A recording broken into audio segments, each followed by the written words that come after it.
Welcome to the Employment, Law, and HR Podcast with your host, Alison Colley.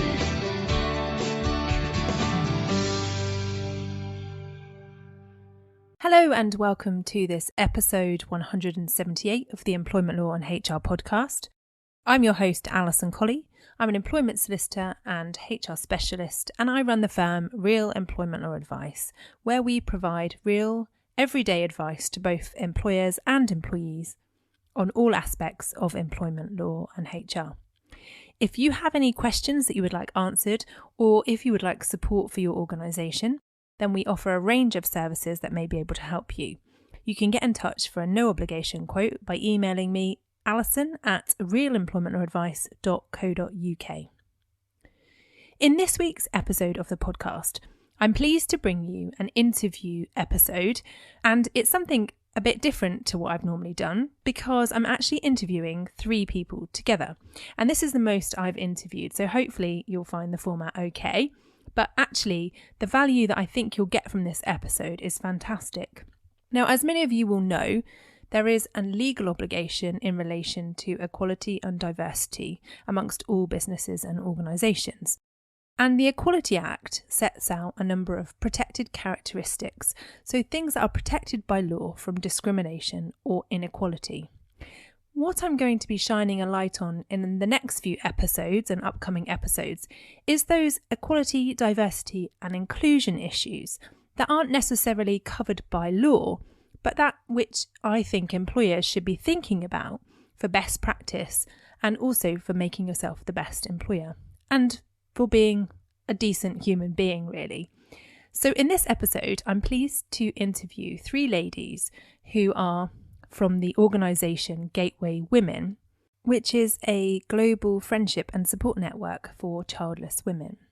And in this episode, we talk about how employers can think meaningfully about all of their employees, including those who may be childless. So I hope you find great value in this and that it gets you to thinking about some of the people within your own organisation or business and the things that you can be doing. I'll include all the links to Gateway Women and the things that we talk about in the podcast within the podcast show notes, which you can find on our website, realemploymentlawsadvice.co.uk. So without further ado, I'm going to get into this week's featured content.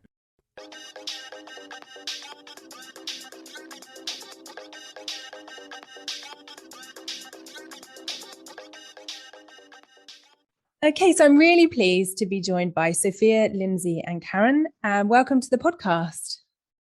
Lovely to be here, Alison. Thank you. Great. And so what we're going to do is just go round and I'll ask you to introduce yourselves for the podcast audience. Tell us a bit about yourself and what you do. Karin, do you want to go first?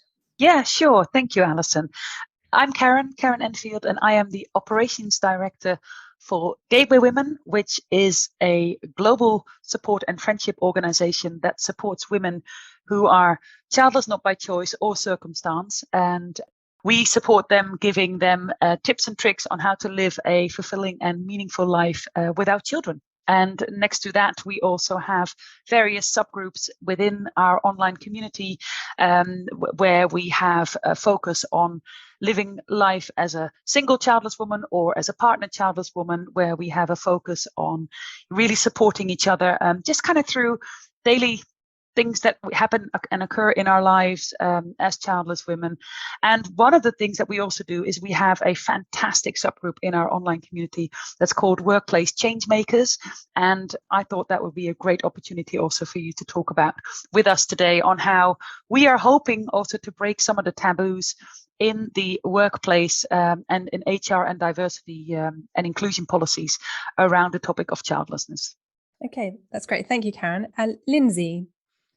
Hi, Alison. Thanks for inviting me. So I work for the local university.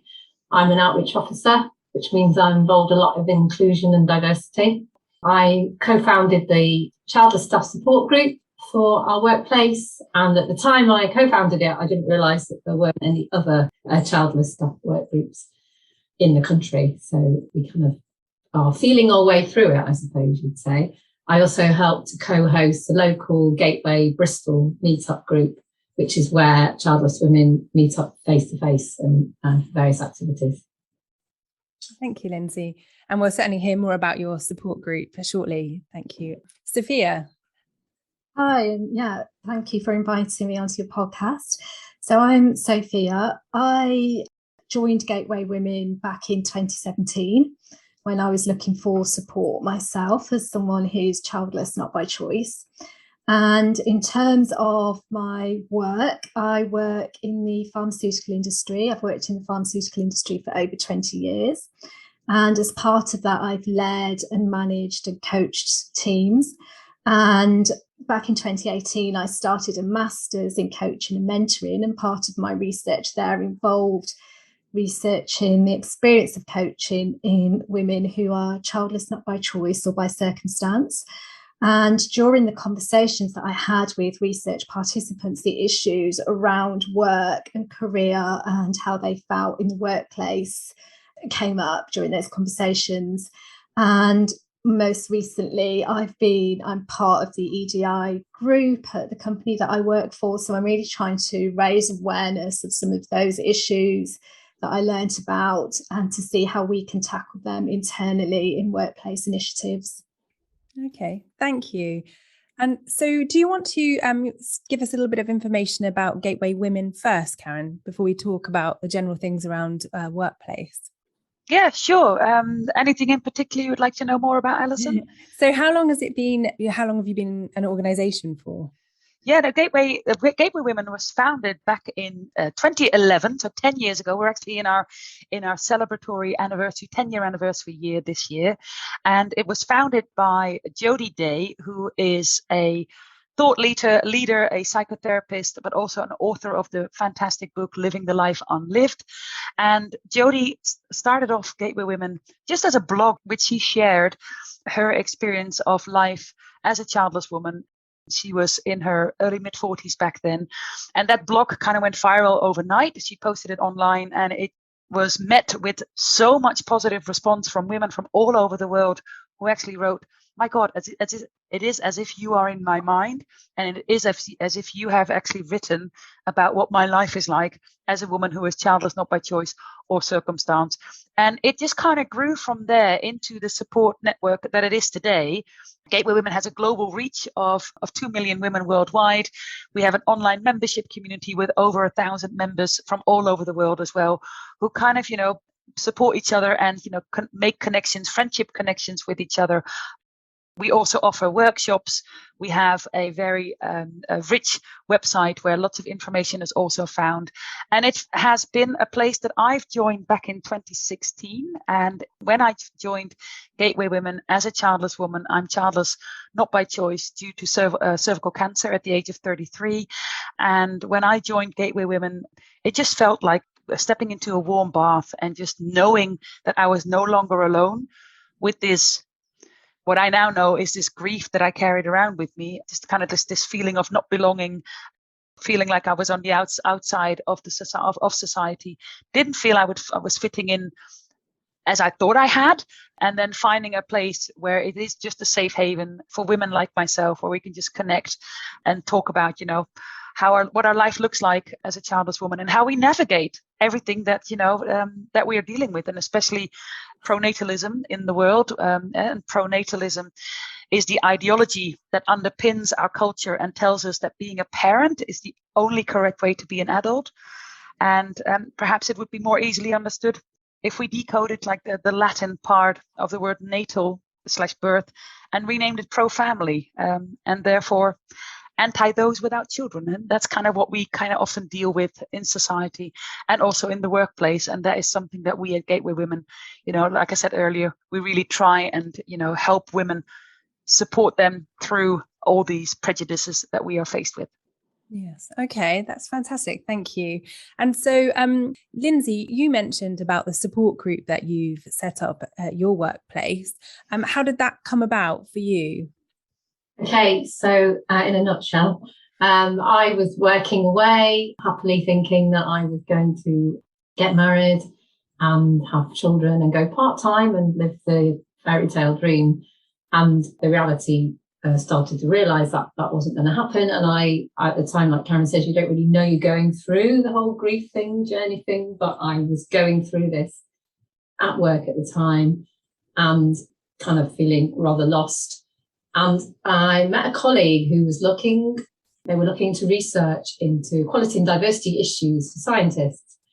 And I was the equality and diversity lead at the time, so I was put in a meeting and we were just chatting away, and I kind of thought, should I mention it? Should I not mention it? And I brought it up and said, oh, well, there is one thing, that being childless is really difficult in the workplace, and even just trying to get your mental health together in work time. And she suggested, why don't you look at your flexible working? And I was like, oh, can I do that? I haven't got children. And she was like, oh yeah, anybody can ask for flexible working. And that's when I was like, oh right. So I then went to do flexible working. And at the time she said, oh, this is really interesting, I'd like to take it back to our equality and diversity. And I said, okay, but I don't want you to mention my name, because it's like coming out, and I don't come out to everybody. I'm this childless woman who's going through this, because I don't want sympathy or curiosity or anything. And interestingly, she was a lady who was really, really nice. We're friends now, and she's got 3 children of her own. So she was seeing it from another point of view, but she was, wanting to help. So she went back to the Equality and Diversity Committee and took what I'd said back to them. And then it was suggested that maybe we'd like to start some sort of support. And they found a co-founder who I work alongside, and that's a man that does that with me. And he's the front face of the group, and I'm very much in the background, because I'm not quite ready to stand in front of the whole workplace and say, look at me, I'm childless and I want this. But I do want to help other people who have gone through my journey, because over the last 5 years being a member of Gateway, just feeling a part of that community and meeting women that are going through the same thing and finding that you're normal, that seeing all the anger and the grief and all the ups and downs of it is normal. You're not going completely mad. And so just being able to offer that to other work colleagues and be a voice for work colleagues, because when you're at the beginning of your journey, you can't even accept it yourself, never mind tell the person you sat next to. So maybe if that person next to you has already heard about the Childless Network, they might be a bit more aware before they ask sort of questions. So that's how the Childless Stuff Network came about. Thank you, Lindsay. And Sophia, in your experience, what are the major issues that women face in the workplace with regards to childlessness? So I think that there's probably 3 major strands, and I think that Karin and Lindsay have already mentioned these when they were talking about their own experience. So one of them, I think, is that the application of policies equitably, regardless of parental status. So something that Lindsay mentioned, for example, she didn't even sort of appreciate that she had the right to ask for flexible working. So there is that realization that actually you do have the right to ask for the things that are protected already and already existing. And also then on employers to think about, maybe there is something hidden around who are they more likely to grant flexible working requests to? Is there something around that? Is it geared towards sort of being granted, not necessarily equitably, but perhaps based on what they perceive as deserving of flexible working, or, on that merit-based award, rather than the other things that might pull someone away from the workplace that aren't necessarily related to children?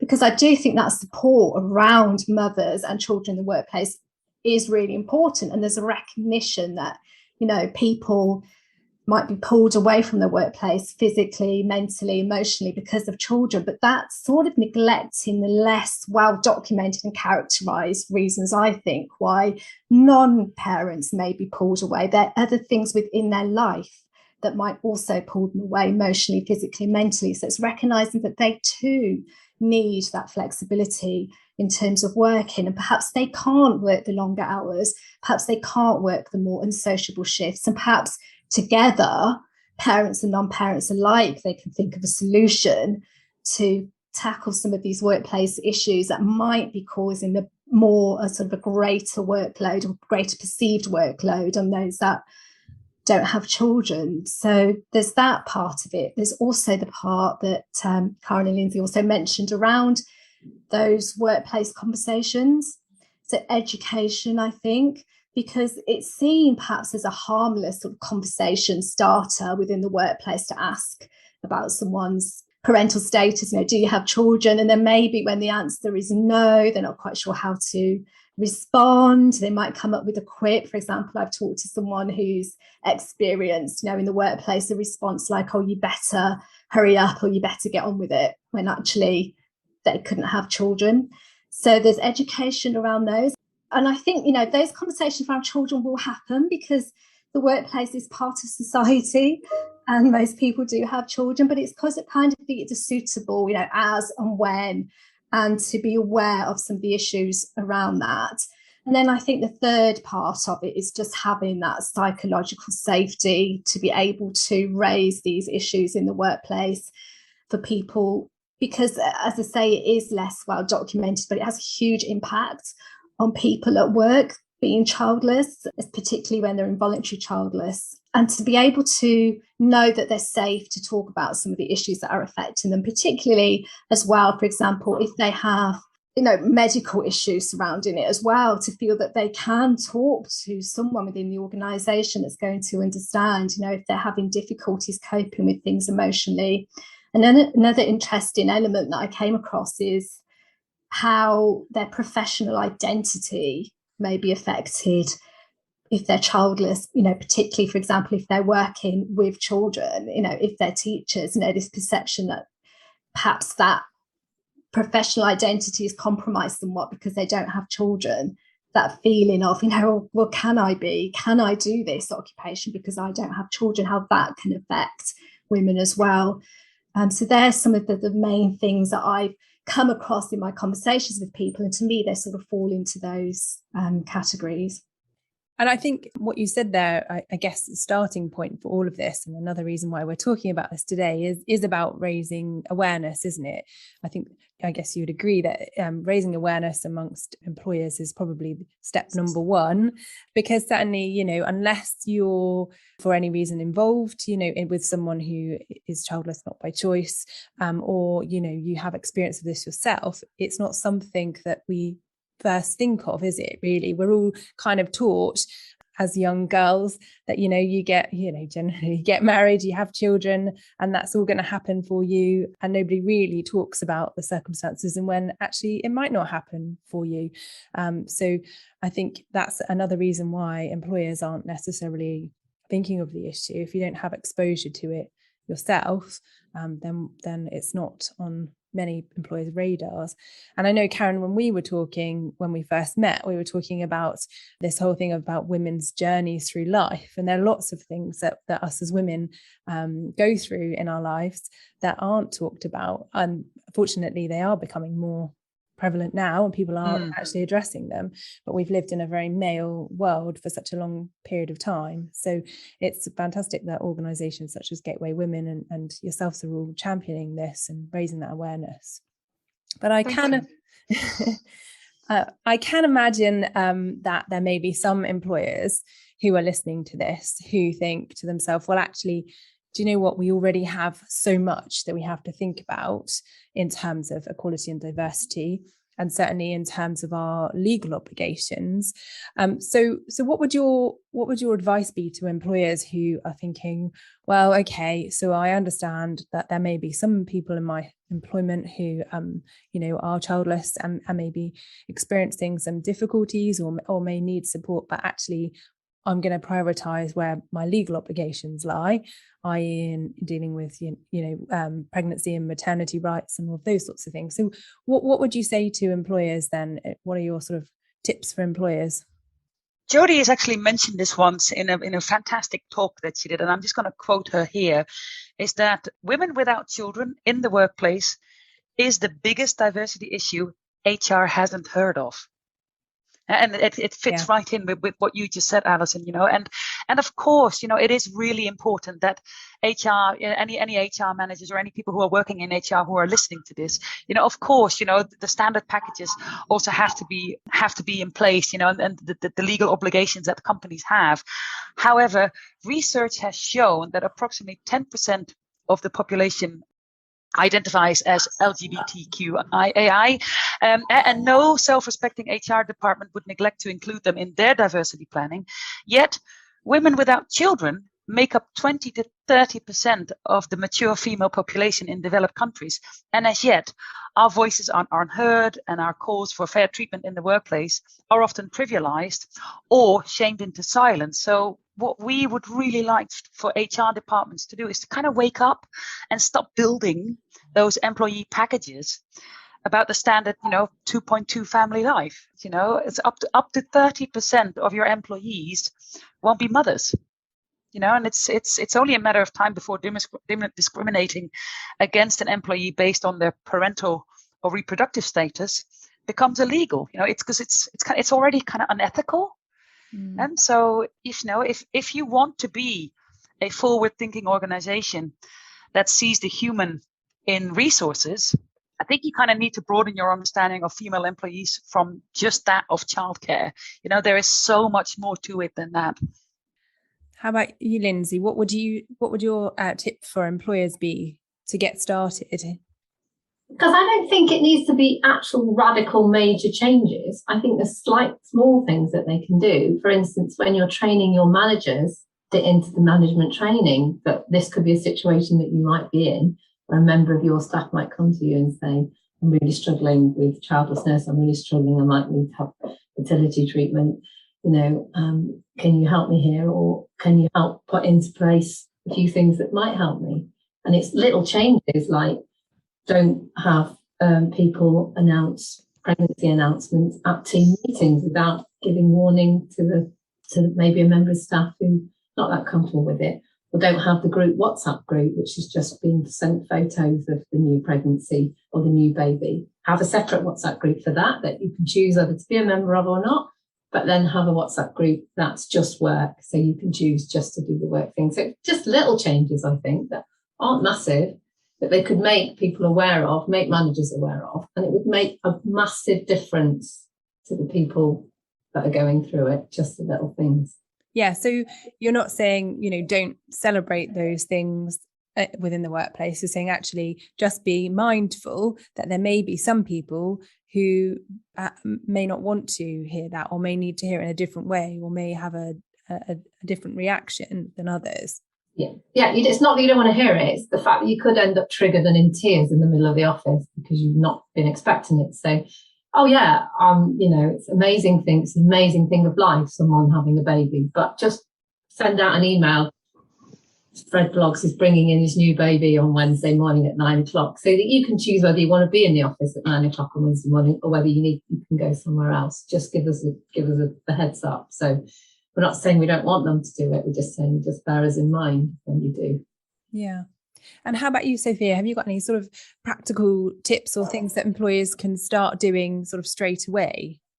Yeah, echoing a lot of what's already been said, I think they're really valuable tips. And for example, if an employee is bringing in their newborn, to not sort of have a tour of the office, maybe have them in one room and people can go to them and see if they want to, and not sort of asking people to hold the baby sort of, and but rather wait for someone to say, may I hold the baby? So there's those things. Also the education part of it, the building, because particularly recently with the events over the last couple of years, there has been a real emphasis on EDI. And I see this as a sort of an inclusivity issue. So how inclusive as an organisation are you really being? And also a hidden bias perhaps as well. So training around those areas. And if you're going to be doing EDI initiatives anyway and training, can you include the childless and child-free journey within that training for new employees to the company? I think that's a small change to something that organisation may already be doing is adding something to it to make it truly inclusive. And I think that can only be positive, for all of the people involved. And then as well, if there's going to be employee representative groups, and there's one, for example, for women's issue, this isn't, exclusively a women's issue, so it could be broadened out, but to have the child-free and childless journey included as part of that as well. So it's looking at what's already within the organisation and using that and including that real inclusivity part of it, including childlessness into what already exists in terms of the broad range of employees that you have, so that everyone feels supported and everyone feels that they're being represented and that they have a voice. And actually, you touched upon something there, which I think is quite important to mention, is actually that this is an issue for men as well. And there may be men in your organisation who are equally struggling coming to terms with childlessness and the issues around that. And obviously, it's called Gateway Women. But do you allow men to join, or is there something similar for men available? There are, what we have noticed, Gateway Women is, it's in the name. We are an organization exclusively for women. However, we are, of course, we also try to be as diverse and inclusive as we can be, and whenever we do have men who do come forward that they are looking for support, we always direct them into the support networks that are out there for men. However, what we have seen across the globe is that for some of the men that we have met, they have different needs to be, and they have a different desire for the support that they want around this topic. Women, we really are, looking for that community, for that friendship and those connections. And for some men that we have met, it's a slightly different demand. Having said that, that doesn't mean that men are also as deeply impacted by the fact that they will never be a parent through that journey, or, supporting their partner through that journey as well. And for me also, when you say what can companies do more about it, also next to what Lindsay and Sophia have already said, is look at holiday allocations. How are your rules and what is your policy around that? The work-life balance. The work-life balance isn't just about children. It's also what we see is that a lot of people who are childless or child-free, they often care a great deal for either parents or friends or family members and stuff like that. So they also need to be able to leave the workplace and to be able to use flexible hours and stuff like that. So that's something you can think about. Workload distribution is another thing that people can look at, because quite often the people who are employees who are childless not by choice or who are child free are often perceived as, they have more time on their hands. So, they can cover for someone else who needs to leave and pick up the children from daycare, or, to cover for paternity or maternity leave.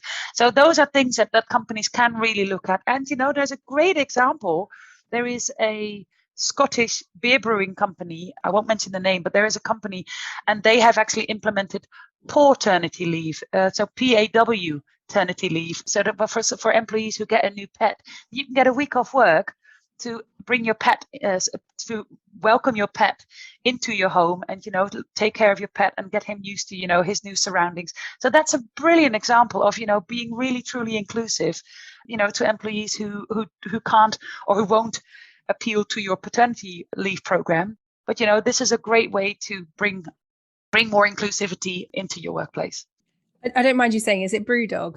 Yeah. Brewdog, yeah. They come out with some really great initiatives for their employees. Yeah. They really are a great example of what you can do if you think outside of the norm, I guess. Yeah, absolutely. And also imagine, Alison, you've got, Bring Your Child to Work Day, which can be a very, very triggering, event for someone who might still be going through fertility treatments, or, who's going through an adoption process, or who is, like myself, childless not by choice, or, someone who might have just miscarried. So I think I would also like to invite any HR managers or HR employees to think about, okay, how can I change the narrative around it? What can I do? Maybe perhaps, bring a friend to work, or bring a guest to work. Already that sounds so much more inclusive than bring your child to work. And that actually, because and if the person then decides to bring their child, hey, great, look at me. I'm here with my best friend, who is a super important person in my life, who supports me and who keeps me sane, and who kind of keeps stimulating me and motivates me to keep doing the work that I do for your organization. So those are just slightly different perspectives that you can have, but have a deep impact. So I'll just because we've covered lots of points there, which I think are really handy. So if I just summarize, and then we can add to any other additional points to them. So we've got about raising awareness, haven't we? So perhaps creating a policy or something within your staff handbook that can help employees. Train your managers and include it within your equality and diversity training and policies. I know certainly in terms of the equality and diversity training I've ever been on, it's never been mentioned. So definitely that could be a really simple thing to add in. Then we've got around really considering things like how you communicate messages and what happens, things like WhatsApp groups, like you were saying, and, announcements in the office. And then we've got about holidays. Being mindful about holidays, haven't we? That, not just saying you've got children, so you can have holiday during school times or school holidays, etc. Actually understanding that people have other things in their life that are just as important. And then we've got, Sophia, you mentioned about I've lost it now. I can't remember.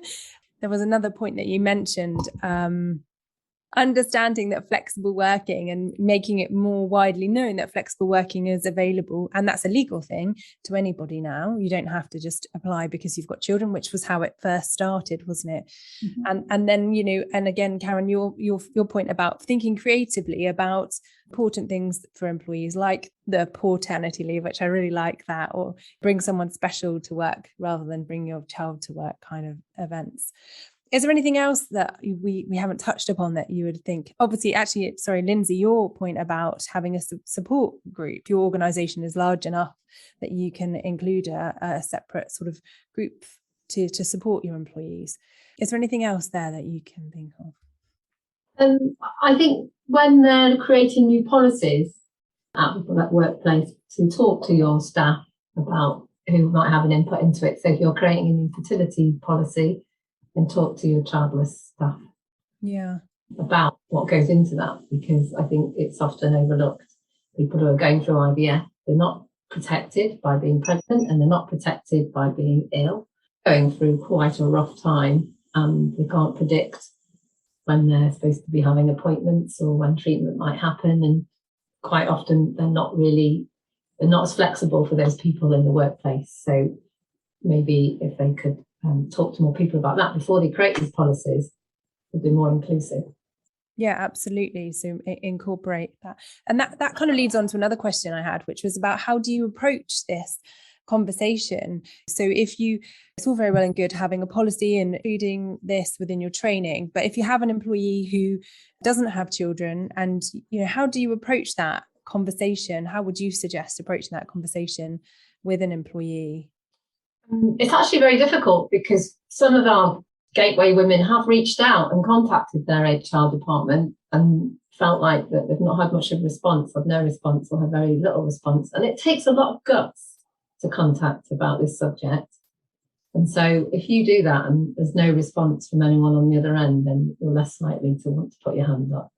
So I think it's, as a company, being approachable, showing that you're approachable, advertising in your newsletters, in however you advertise, that you're aware of childlessness in the workplace, and putting out where people can go if they want to talk to someone about it. The ideal world, you should be able to talk to your manager about it, your line manager. Bring it up. If you can't, then there may be someone else that can put out there. But I think the more awareness that you raise amongst everybody, then it becomes an everyday subject. So when people say, have you got children? And they say, yeah, I've got 2, and you say, no, I haven't got any. There's not an awkward silence when everyone looks uncomfortable. That is just something that you say. It's because it's become an everyday thing that people might mention in the workplace. Yeah, and I think if I may add to that, because I think also, because I can imagine to anyone listening to this, like, oh gosh, how can I indeed make this a subject that we can bring to the table, or that we can bring to the attention of our employees as well. Lindsay, Lindsay's examples are brilliant, but perhaps also quite often companies have employee engagement surveys or employee satisfaction surveys, and quite often it's about work-life balance. Perhaps it could be a question in there, do you feel that we are a company that is, open to your feedback, or is there any topic that you would like to see included in our diversity and inclusivity policies? Already those are kind of questions that are very inviting also to employees to actually say, what? Okay, hey, here's an opening. I can talk to this about, and then also be very aware that when someone does open up to you about that you are aware of what childlessness is. So already that would be my number one invitation to anybody listening who wants to know more about it. Look up the definition of childlessness. We make up quite a big portion of your employees, and so I think we deserve also to get that recognition, and you are as an employer are aware of what this means. And I always say that the best managers really know their staff, know them really well, know how they work or how they tick, and can have that conversation quite comfortably. I think it's managers who don't take that time to get to know staff who find it difficult to approach those sorts of conversations. But it's certainly, I think, having an awareness has got to be the starting point for everyone, hasn't it? And then from that, you can then open up those doors for the conversation where it's needed. Yeah, absolutely. And finding out that you're going to be childless not by choice or by circumstance, having to let go of that dream is so heartbreaking. It really is a heartbreaking process to go through, and it really impacts what Sophia already said. Emotional health, our physical health, but also our mental health. And having a safe space in the workplace where you can actually feel seen and be heard and be acknowledged that you are going through a really tough time already can prevent fallout from or absenteeism from your employees as well. I was very lucky that I went to staff counselling. And interesting, several years ago when I went to staff counselling about the subject, they didn't offer any. But now, when I went a few years later, I had counselling, and it was really good.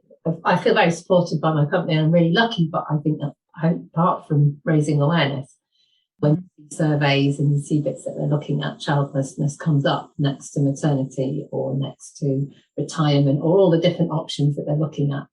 But we're there as a section. Just to sort of round things off then, what do you think are the benefits to employers of looking at this as an issue and implementing it within their diversity and inclusion policies?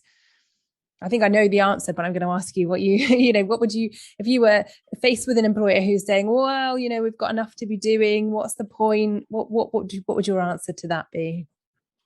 I would say just at a very fundamental level that people will potentially leave if they're not feeling supported. And that's, not a sort of a theoretical idea. It actually has happened. And it may continue to happen. So if you want to think about retaining talent and developing potential, then this is an area that's worth it for them too. So yeah, that would be my one sort of counter argument, perhaps. Yes. I agree. A happy workforce is a productive workforce. And we're not taking maternity leave. We're not costing the company all that money going on maternity leave. Years I've been there.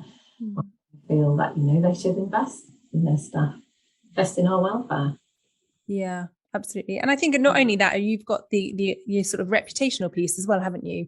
About being a good employer means you're a good business, which means other people will want to do business with you or to, use your service or your product. So there are clear sort of returns on investment, should I say, for employers if they, take some of these, very simplistic, in my view, and not inexpensive, shall I say, steps to help the inclusion of women in the workforce. And it's also looking at that company's perhaps customer base as well. So looking at them more holistically, because this is something that will affect your employees and also maybe your customers. So it is that reputational element to it as well, you're a company that considers all of these things and considers all of the possible things that might affect the people that you're looking to serve. I think this has been fantastic. So I'll just ask you, is there one final thing you want to add or any message you want to convey to employers? If there's not, don't worry, because I know we've covered quite a lot, haven't we? What I would like to do is to invite anybody who's listening and who is interested to learn more about this, have a look at our website. Yes, we'll pop it in the show notes for you. And along with, and if you want to share any contact details, we can pop those in if anyone wants to get in touch if they've been affected by childlessness, or if they want some more information about Gateway Women, then we'll pop that all in. Fantastic. Well, unless there's anything else you want to add, it's been fantastic to talk to you, and I think this has been a really worthwhile episode for our listeners, and hopefully it raises some awareness and we get some positive steps forward. So thanks very much for joining me today. Thank you for having this conversation. Thank you. Thank you very much, Alison. It's been an absolute pleasure to be on this podcast with you, and have a great day.